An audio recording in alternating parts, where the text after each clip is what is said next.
Hoje eu vim fazer uma previsão do futuro e eu vim falar sobre livros que eu acho que vão ser 5 estrelas. Eu separei 5 livros que eu tenho na minha estante, que já estão na minha fila, na minha TBR pra esse ano, e eu coloquei 2 no final que são tipo bônus, que estão na minha lista de desejados, que eu ainda não tenho eles, não comprei eles, mas eu sinto que eles vão ser 5 estrelas. Eles passam essa vibe pra mim. O primeiro livro que eu quero falar é Reparação, do Ian McEwan. Eu comprei esse livro num sebo aqui da minha cidade, até ele tem a capa do filme, o que normalmente eu não gosto de pegar, mas ele tava num preço muito bom, e daí eu peguei e eu sempre quis ler ele. O filme desse livro, que é Desejo e Reparação, simplesmente me destruiu, e eu acho que ele em formato de livro vai ser ainda melhor e vai me destruir 5 vezes mais. Eu tenho expectativas para esse romance. No dia mais quente do verão de 1935, numa casa de campo da Inglaterra, Bryony vê pelas janelas uma cena incompreensível. Sua irmã mais velha, sob o olhar de um amigo de infância, filho da arrumadeira da família, despe a saia e a blusa para mergulhar de calcinha e sutiã na fonte do quintal. A partir desse episódio e de uma sucessão de equívocos, a aprendiz de romancista, movida por uma imaginação fértil, comete um crime que marcará o futuro de toda a família. E Bryony passará o resto da vida tentando desfazer o mal que causou. Eu sei que esse livro vai ser triste, vai ser pesado, então eu estou pensando no momento onde o meu estado de espírito vai ser preparado para isso. E aí que eu vou ler esse livro. Mas desse ano eu quero que não passe. O segundo livro é O Rio que Me Corta por Dentro, do Raul Damasceno. Todo mundo que eu vejo falar desse livro falam que é muito bom. Eu não vi, assim, menos de 4 estrelas pra esse livro. Se alguém já falou mal, não passou no meu radar. Em Carrasco, lugarzinho perdido no sertão cearense, Cícero passa a infância à espera. A mãe, a Nessi, trabalha como empregada doméstica na capital e volta apenas uma vez por ano, sempre em dezembro, para a terra que tanto a machucou e para o filho. E são nesses poucos dias que o garoto deságua em amor. No restante do ano, Cícero aprisiona a saudade e cultiva o sonho de ir embora com a mãe, ir embora encontrar a mãe. É só ao lado de Luzimar, vizinho e amigo, que a dor é quieta. 2 pares de pernas que correm Carrasco de ponta a ponta e desembocam na beira daquele rio que tudo leva, menos a saudade. Essa fica represada à espera do próximo ano novo, até que a Nessi deixa de voltar. Enquanto a espera se prolonga após dezembros de ausência, Cícero e Luzimar se descobrem homens ao se encontrarem um no outro. Mas ser homem nessas terras e nessas águas também significam saber escolher bem suas armas. E a correnteza desse rio ainda tem muito passado para contar. Esse eu acho que é a mesma vibe de Reparação. Vai ser um livro pesado, vai ser um livro talvez triste, eu não sei ainda, mas eu sei que todo mundo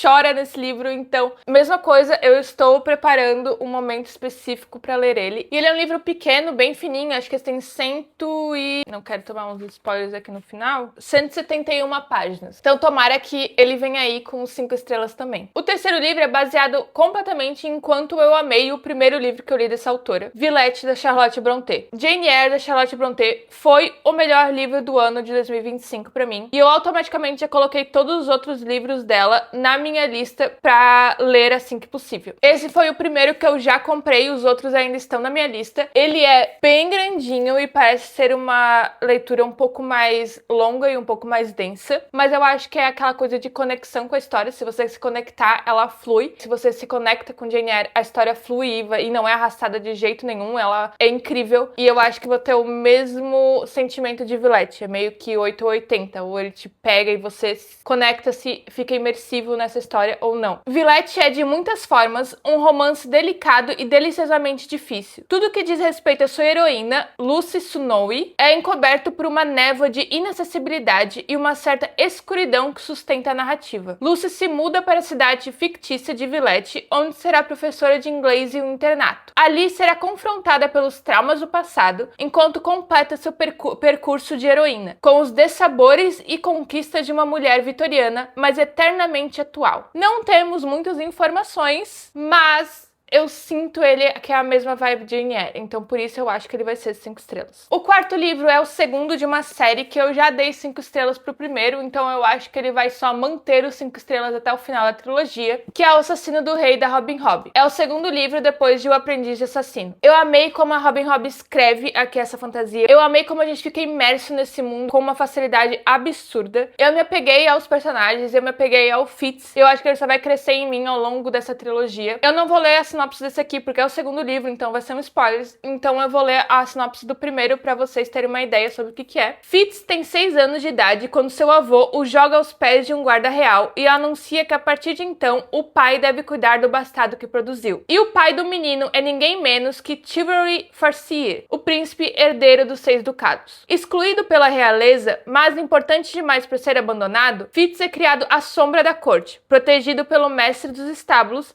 e cresce em meio aos criados e plebeus da cidade de Torre do Cervo. No entanto, um bastardo real é uma peça perigosa, e o rei Shred não demora a convocá-lo. Carregando no sangue a magia ancestral do talento e uma habilidade ainda mais instintiva de se comunicar com os animais, Fitz passa a ser treinado para se tornar um assassino a serviço do rei. Quando saqueadores selvagens começam a atacar as regiões costeiras dos 6 ducados, o aprendiz recebe sua primeira missão. Embora alguns o vejam como uma ameaça, o jovem bastardo vai provar que pode ser a chave para a sobrevivência do reino. Então aqui a gente acompanha o Fitz ali desde 6 anos de idade até mais ou menos o início da adolescência, e a gente tem uma curva de aprendizado tanto para ele quanto para nós. Então a gente vê o mundo sobre os olhos dele, a gente descobre as coisas sobre os olhos dele junto com ele, e eu gostei muito dessa jornada, gostei muito desse processo. E eu não vejo a hora de ler o segundo livro. Eu não sei porque eu já não tô lendo ele agora, eu tô colocando outras prioridades na frente e é que às vezes quando eu paro pra pensar não faz muito sentido, mas assim que possível eu quero começar esse aqui antes de começar qualquer outra série. E o quinto e último livro que eu quero comentar aqui nessa primeira parte de livros que eu tenho na minha estante, Jade City, da Fonda Lee, que já tem aqui no Brasil como A Cidade de Jade, que foi publicado pela Alta Novel. Esse é o primeiro livro de uma trilogia já fechada. A gente ainda não tem o terceiro livro aqui no Brasil, que é o Jade Legacy, mas a gente tem o segundo, que é o Jade War, e ficou A Guerra de Jade. Essa é uma trilogia que tá na minha mente por muito tempo. Parece que tem a vibe perfeita feita pra mim, e agora eu deixei assim na minha cara na estante pra eu começar ela, porque eu sei que eu vou amar, e se eu não amar eu vou ficar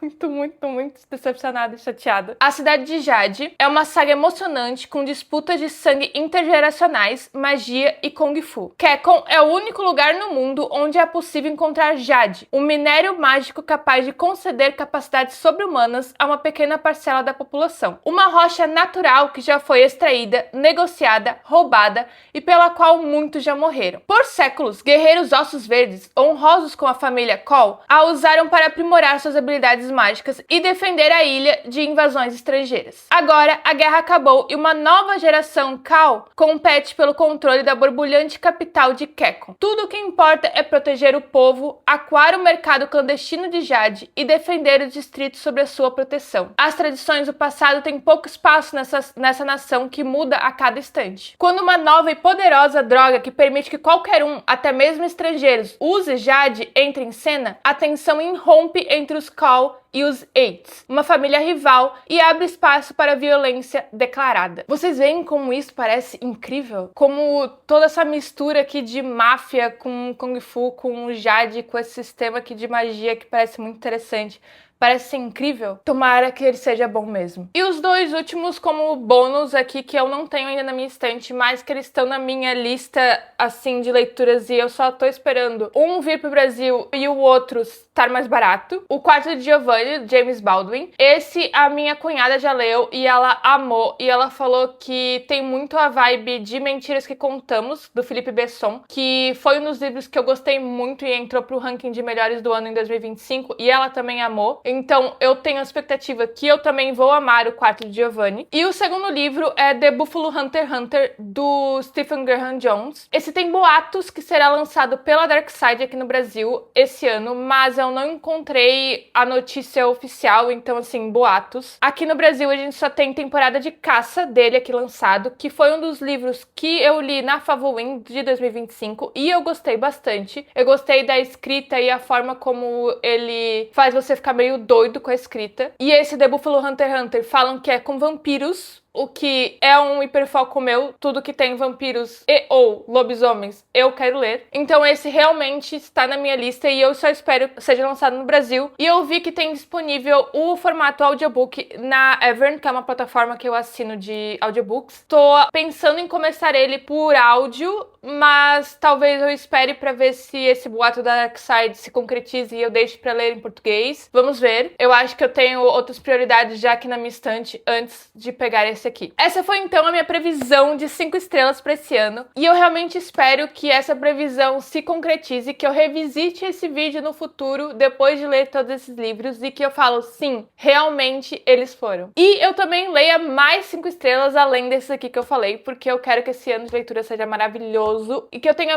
livros mínimos assim pra falar na lista de piores leituras de 2026. Eu quero realmente que seja difícil fazer o ranking de melhores leituras de 2026 também. Sempre quando eu tenho livros que eu desejo ou que estão na minha fila, na minha TBR, eu organizo lá na minha biblioteca da Favobooks. Me sigam por lá, o link pro meu perfil está aqui na tela e também na descrição. E se você quiser um lugar para organizar também essas leituras, não deixe de conhecer a Favobooks. E aí, qual é a sua previsão de 5 estrelas? Qual é aquele livro que você olha e fala assim, esse aqui eu vou amar. Se ficou até aqui, muito obrigada. Não deixe de curtir, compartilhar esse vídeo. E se não tá inscrito no canal, se inscreva que vai vir muitos vídeos por aí. Até a próxima!